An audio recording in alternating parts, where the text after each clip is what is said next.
This is the Halftime Show with Omar Al-Duri on Pulse 95. Salam and welcome to the Halftime Show with Omar Al-Duri. I am your host, covering everything sport, international, local. Hope you're having a blessed day wherever you're tuned in around the world, whether it's 95 FM, Pulse95Radio.com, our app, Sharjah Broadcasting Authority, or even if you're chilling at home watching us live on YouTube. Thank you very much for connecting with me. And I'll tell you what, it's got a bit of a football vibe to it, and also someone who I've known for a little while. So I'm going to bring her on the show. Her name is Eve Barnes, who grew up in the UAE with aspirations to become a professional footballer, except she did it. She did it, and she plays for Fulham Football Club, and she's here live in the studio. If you're on YouTube, you can see her in the background, live on YouTube, Pulse 95 Radio. She's here with me today. Her parents supported her and encouraged her to fulfill her dreams of playing at the highest level. She now plays for Fulham Football Club in the Women's League. We discuss her journey and ambitions in the game and what it takes to be a professional footballer. There you go. On the only place to be at 3,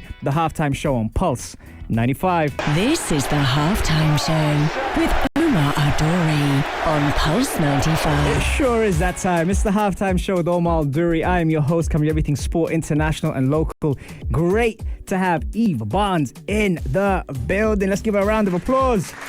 Woo, there you have it. Round of applause for Eve Barnes. Eve, how you doing? I'm all good, thank you. How are you? I'm very, very good. It's been a while since we last saw each other. Yeah, about 6 years. 6 years, and in that time, a lot has happened, and I'm actually excited that today is your first radio interview. Yeah, it's quite an opportunity, to be fair. Are you nervous?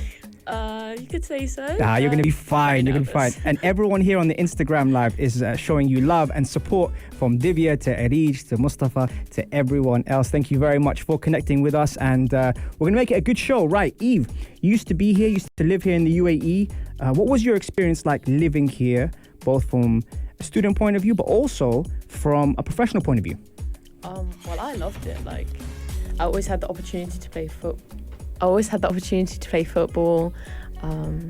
If I wasn't at school, I was just playing football. Yeah. I was always training. I had access to the best people, the best environment, really, that I could actually have. Like, I was able to really experience. You're not as such in a professional environment, but you always had access to like professional coaches. Yeah. And I think that was quite an good opportunity to have. Your parents supported you a lot, encouraged you. I've met them, and they've been very, very supportive. How important is it to have support like that? I think it's one of the most important things to have, because you can do everything yourself, but eventually if you don't have that support network around you, then nothing's ever going to be as good as it could be, or you can never be to the level that you want to be, because at the end of the day, there's no one pushing you, there's no one telling you can do it, you can. And you can believe in yourself all you want, but if you don't have that person behind you just to push you on a bit more, I think it's not impossible, but it's harder. And that kind of level of commitment and passion and support from the family has helped. When did you know that, you know what, this is for me, football is for me, I need to make this pro? So when I was younger, I actually played at Ipswich, and from then I was always being like, I was scouted to play with Arsenal at a young age and stuff like that, and I didn't have the opportunity just because I lived far off that zone and I was young. I was still going to school, and how old were you at that time? About 10, 12. Right. So then, and then I actually quit football and I came over here for a bit. Okay. So I moved out here when I was 14, and I played quite a bit with boys. That was like how I got into football via my dad. He used to take me along. Yeah. And then I moved out here and I stopped football. And then suddenly I saw people play and I was like, I can do something with it. Yeah. And then as I grew up, I got opportunities to go to sports schools and stuff like that. And at that time, they were pushing people to go to America for scholarships. So it's like, I'm going to try this route, see how it goes. So obviously the school that I went to forwarded me into that. So I was obviously looking to go to America. And then I thought to myself, actually, I want to go down the English route. I want to do something that no one's really done here. Like, so I think that, like, I literally just walked into school and I was like, no, I'm changing. Like, I'm actually going to England. I'm not going to America no more. Yeah. And so... And some people might think that's the harder route, but you took that.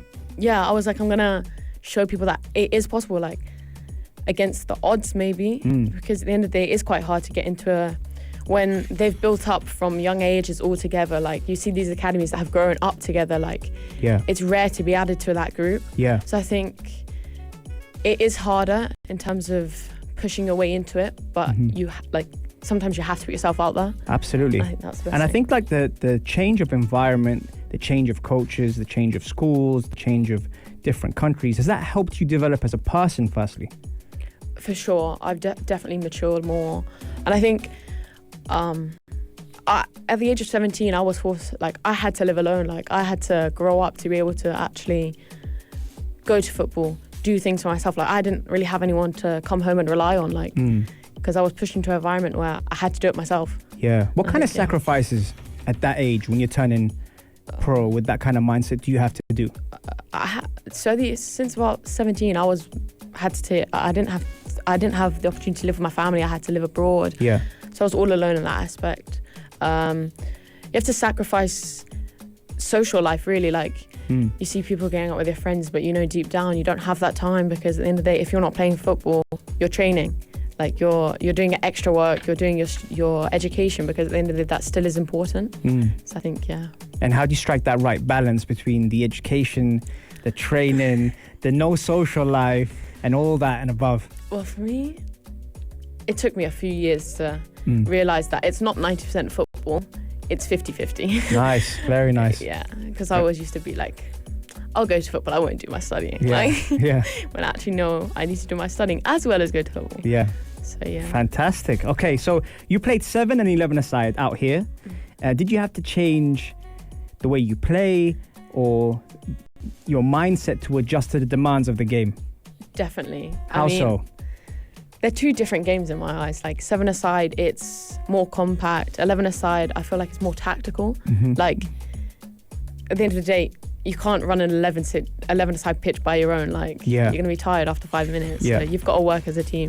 But 7 aside, you have that more, like, you have that freedom to be able to do things yourself, because at the end of the day, if you lose the ball, you know that you can track back to get it. Like, but in 11 aside, you've got more distance to cover, and like, 7 aside rarely lasts for 90 minutes. Like, and it's a faster game. Yes.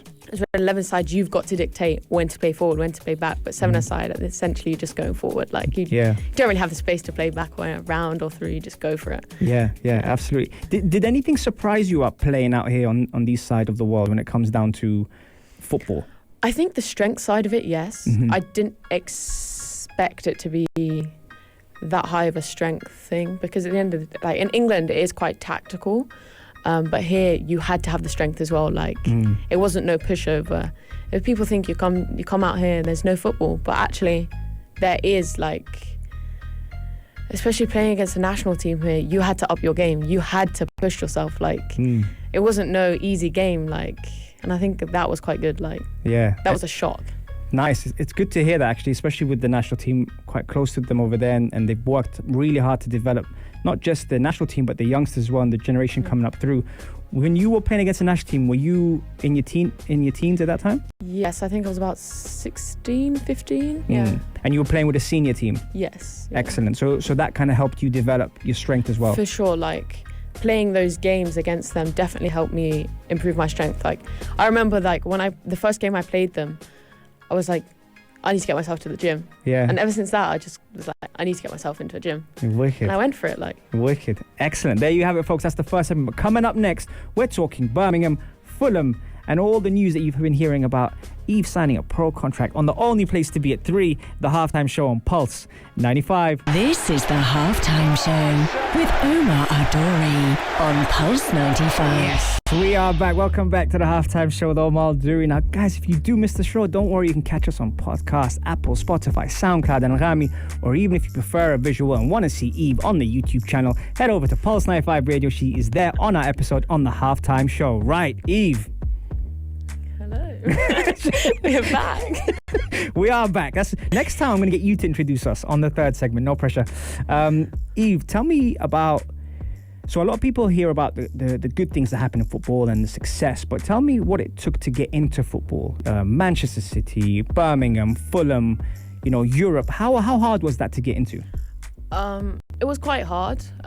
You have to put yourself out there, like as much as you don't want to. Like I'm a person who tries to keep myself reserved, but you have to. Like it's inevitable because at the end of the day, if you don't put yourself out there, then no one's gonna see you.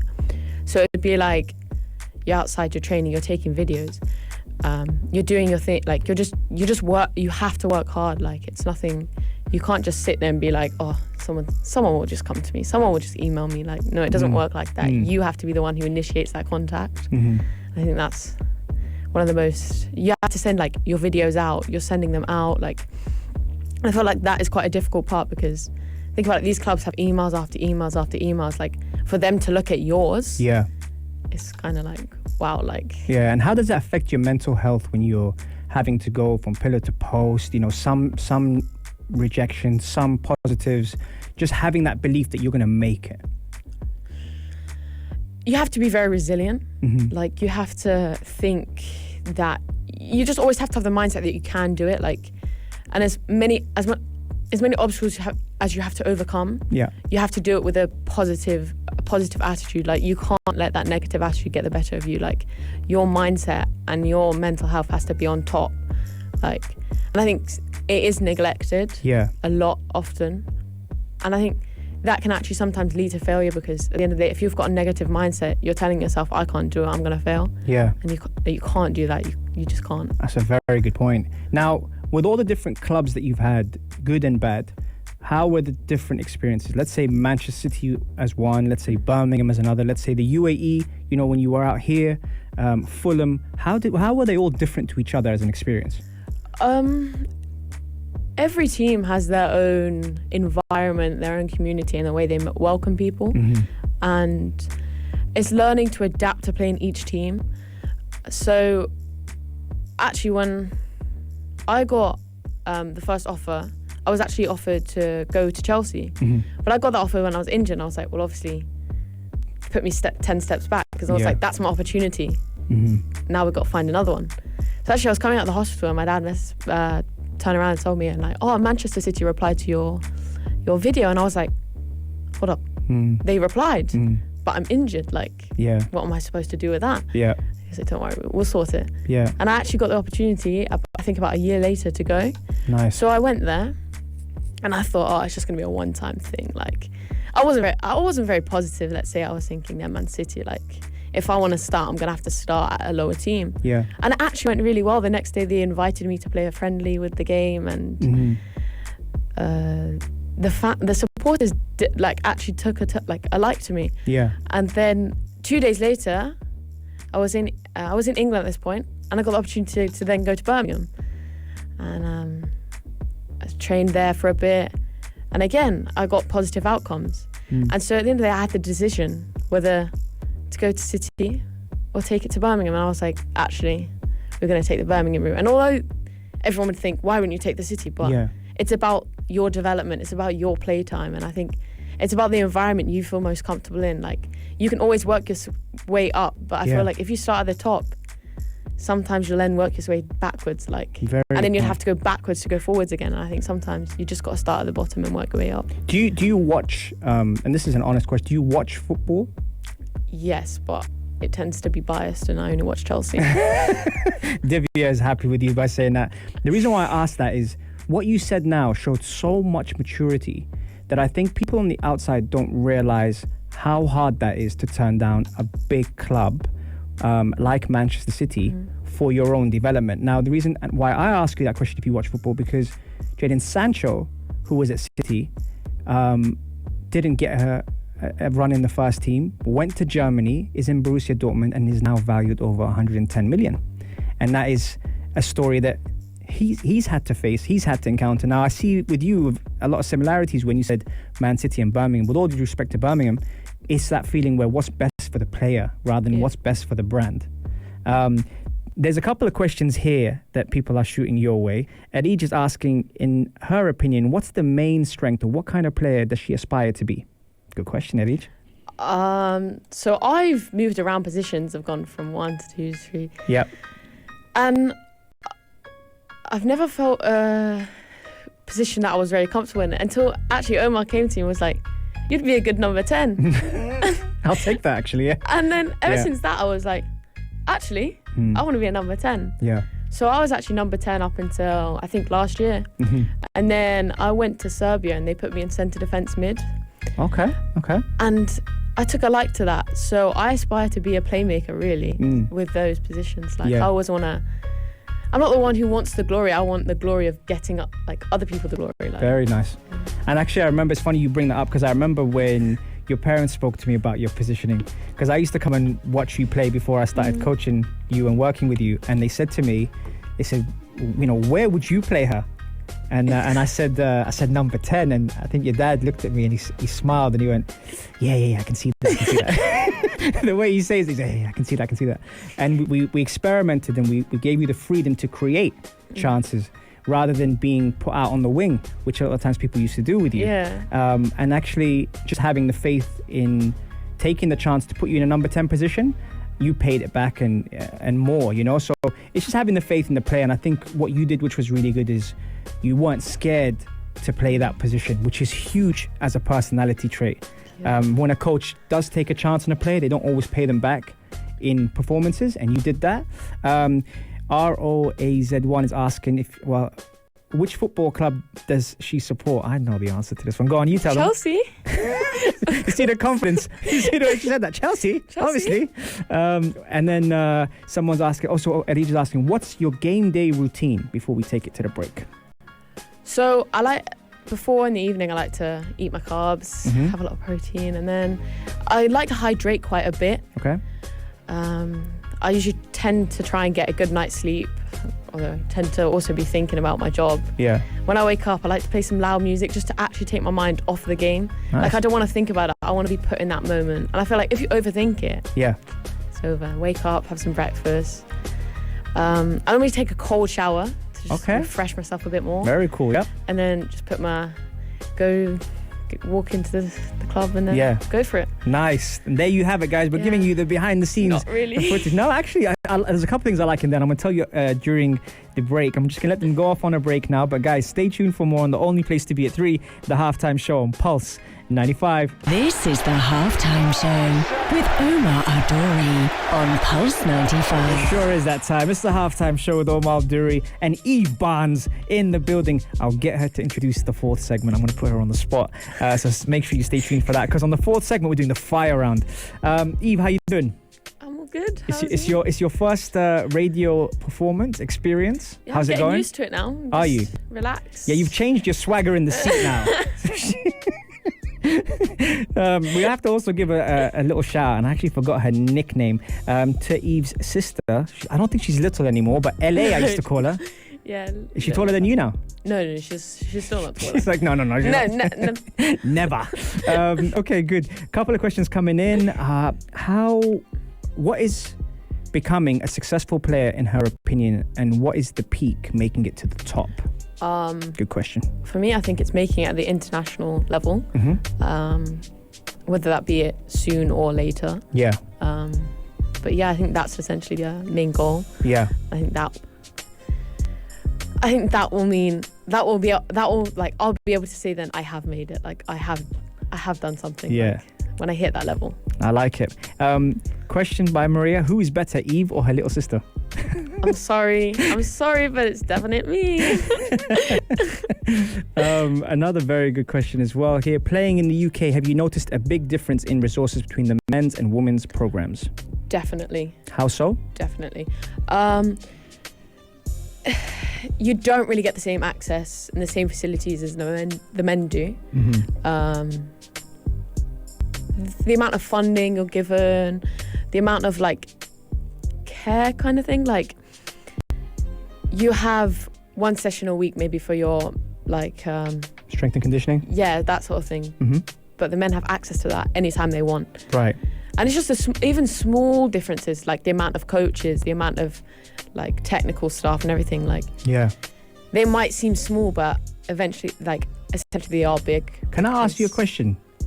If you only have access to it once a week, does that make you want to do it more? It does, yeah. Okay. We just turned the negative into a positive there. Definitely. So are you in the gym more often? I'd say yeah. Yeah? I'm always in the gym quite a lot. She's like, I'd say yeah. How do you deal with pressure, at such a young age? Before, I always used to let pressure get the better of me. If pressure was on me, Mm-hmm.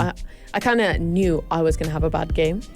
And nowadays, I kind of realised that I've got to get over that. Yeah. So when it comes to pressure, I just try to block it out. And I'm just like, actually, there's no pressure. At the end of the day, I'm going to go home. I'm still going to live I've still got a lot to live. So Yes. I'm just like...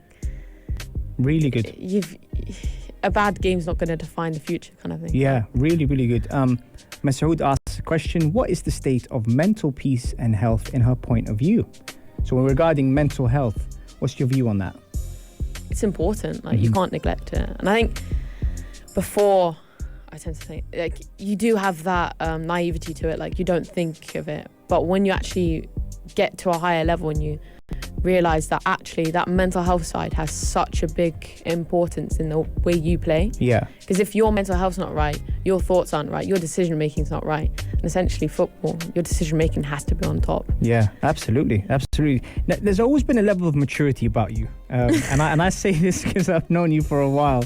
But I think one of the things that I really liked about you from quite a young age is your ability to absorb information and take on things. Has it been hard to trust coaches from a player's point of view?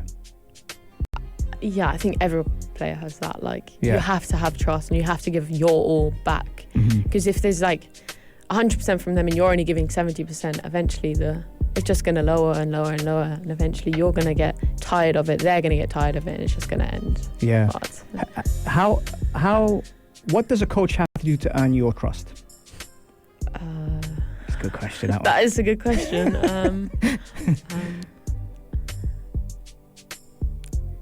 I suppose prove that they, at the end of the day, they have the knowledge and you're learning from them. So you kind of have to believe that you just got to trust them. I don't know, you just got to. Yeah. So you've obviously had a lot of coaches, lot of coaches. What do you look for in a coach?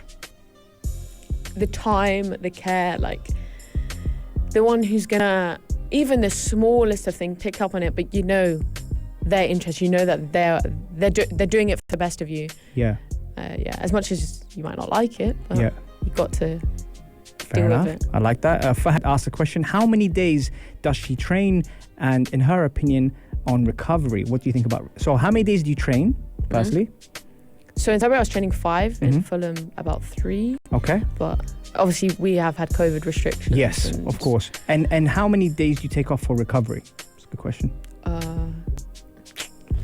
It depends on the session. Yeah. So if it's a hard session, you'll have recovery straight after. Yeah. But it will tend, they used to do active recovery, so it wasn't just day off. No, you're still training, but you're just doing it. And then after match day was always a day off. And that was about it. Okay. Yeah. That's interesting. Now you got me thinking. Right, we're going to take a short break because a lot more to ask you. And there's the fire round coming up as well. Look at her. She's like, oh, God. Oh, no. She's been looking too cool on the show today. So I'm going to put her through the fire round. We'll take a little break after the prayer. But once we're done with that, we'll be right back. If you have any questions for me to ask her, send them through. And we'll be right back after this. This is the Halftime Show with Omar Al-Duri on Pulse 95. Hello. This is Eve Barnes on the Halftime Show. There you go. See? She has a little woo as well. Brilliant. Well done, Eve. See, I'm telling you, I'm worried for my job now. Yeah. You're starting to take it pro. Okay. Thank you very much, guys, for connecting with us. If you just joined us, don't worry. You can catch all of our episodes on the podcast, Apple, Spotify, SoundCloud, and Rami, or even head over to the YouTube channel on Pulse 95 Radio. Go to the Halftime Show, like it, share it, subscribe to it, and enjoy it. Right. Okay. So this is the time of the show where we do the fire round. That's scary. Yeah, that's quite nerve-wracking. Okay, so for those that don't know, and if it's the first time you've watched the show, the fire round is where we actually put the person on the spot to give us their opinion on any topics that we have. Now, there's no wrong answers, it's just opinion, so this is going to be great. We're going to put Eve through it. We're going to switch up the music as well, just to get her in the fire round mood. So we're going to tone this down, and we're going to put a little bit of UK Skepta. There you go. She's even jamming to it as well. Okay. Right. Eve, you ready? Let's go. Okay. Okay. Getting ready. All right. Sauna or ice bath? Ice bath. What's your favorite cheat meal? Roast dinner. Any guilty pleasures? No. No. Do you sing in the shower? Yeah, all the time. What do you sing? Every song. Like a bit of rap. A bit of rap? A bit of classical. Nah, not so much classical. Eve on the rap. Yeah. Okay. Favorite footballer? Frank Lampard. Frank Lampard. Role model? Frank Lampard. Oh, okay. That's 2 for Frank Lampard. We're going to go for a hat-trick. If you could carpool with any 2 people, athlete or celebrity, who would it be? Frank Lampard. And add John Terry. And John Terry. John Terry's been on the show, so I'd be happy to hear you say that. Okay. Messi or Ronaldo? Messi. Tea or coffee? Oh, both. Tea, though, in the morning. Tea in the morning. Yoga or meditation? Yoga. Ketchup or mustard? Ketchup. Burger or pizza? Burger. Favorite football manager you'd want to be coached by? Jose Mourinho. Really? Yeah. Interesting. Why did a chicken cross the road? I don't know. I'll ask the parents for that one. Jurgen Klopp or Pep Guardiola? Pep. Why? I don't know. I feel like the way he managed Barcelona when no one could literally get to them. No one could get to them. And the way he did that, I think, was remarkable. Interesting. Jaffa cakes. Oh, they're good. They're good, aren't they? Yeah, who doesn't like a Jaffa cake? Do you know what? I like a Jaffa cake. I'm not going to lie. How could you not? All right. LA. Your sister. Yeah. I was like, Los Angeles or... GIF or GIF? That's a GIF. wicked one, that one. Okay, if you could play for any club apart from Chelsea, who would it be?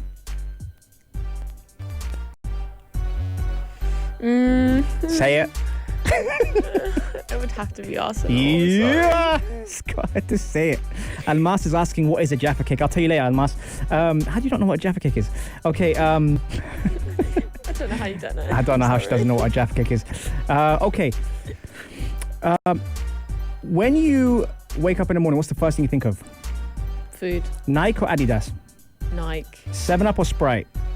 Sprite. Coke or Pepsi? Pepsi. If you can be endorsed by any brand in the world, what would it be? Nike. Really? Yeah. Dream club to play for apart from Chelsea? Arsenal. Nice. I'm exposing her today. I am exposing her today. How could I pick a rival? You have I think to. I might have to change that one. No, I'll take that all day. Did you get your football skills from your older sister, Imogen? I can't even take credit for that. That's Imogen who actually put that on there. Did Imogen put that? Yeah. Of course she put that. Yeah, of course she put that. Definitely Imogen. I learned my football skills from you. Brilliant. Sorry, Dad. Brilliant. Toughest opponent to play against? I played against Demi Stokes. Mm-hmm. She was hard. Really? Yeah, she was fast. Yeah. That was the hardest, but yeah. Okay. And if you could play for if you could win the Champions League with Chelsea or the Euros with England, what would it be? Euros with England. Really? Yeah. Whoa. Okay. And then Masoud has beat me to it. He's asked the last question on the fire round. How was your experience in the halftime show with Omar? Loved it. Was it what you were expecting? expecting? Be honest. I was expecting to be like... I was expecting to be more nervous, like more... Yeah. Like uptight, but no, it's more relaxed. It's nice. Chilled. It's chilled, yeah. And there you have it, folks. She has survived the halftime show. There's a full-time whistle. Before we let you go, Eve, I've got to ask you a couple of questions. One thing is, where can we follow you? You can follow me on Instagram at eve.barnes. Yeah. Barnes. Yep. With 2 S's though, so it's SS. Okay. And Tanya just jumped in now, and you know what, Tanya, because it's you, I'm gonna ask this question. Tanya's asking, who is your favorite women's player? My favorite women's player, Ellen White. Just because she was the first player I met, and she inspired me. Like, she took me under her wing, kind of thing. Brilliant. And are you with us in the UAE for a little while? Yeah. Excellent. So we might even hear from you again before you head back to the UK. Oh, fantastic. And there you have it, folks. That is full time on the Halftime Show. Thank you very much for connecting with us. We've had a great time here on the show. Eve has been terrific. And as I said to you guys before, it was going to be a good show. It is a good show. If you did miss the show, head over to the YouTube channel, Pulse 95 Radio, and like, share, and subscribe the Wicked episode with Eve. Right, okay, and that is it, folks. Have a great day. Eve, thank you very much for coming. Thank you for the opportunity. Amazing. And I will see you guys very, very soon. Remember, every Monday, Wednesday, and Saturday, 3 to 4 on the only place to be at 3, the Halftime Show on Pulse 95. If you liked this episode of the Halftime Show, drop a like and subscribe. 95. Be sure to follow us on Instagram for all our daily updates and top stories.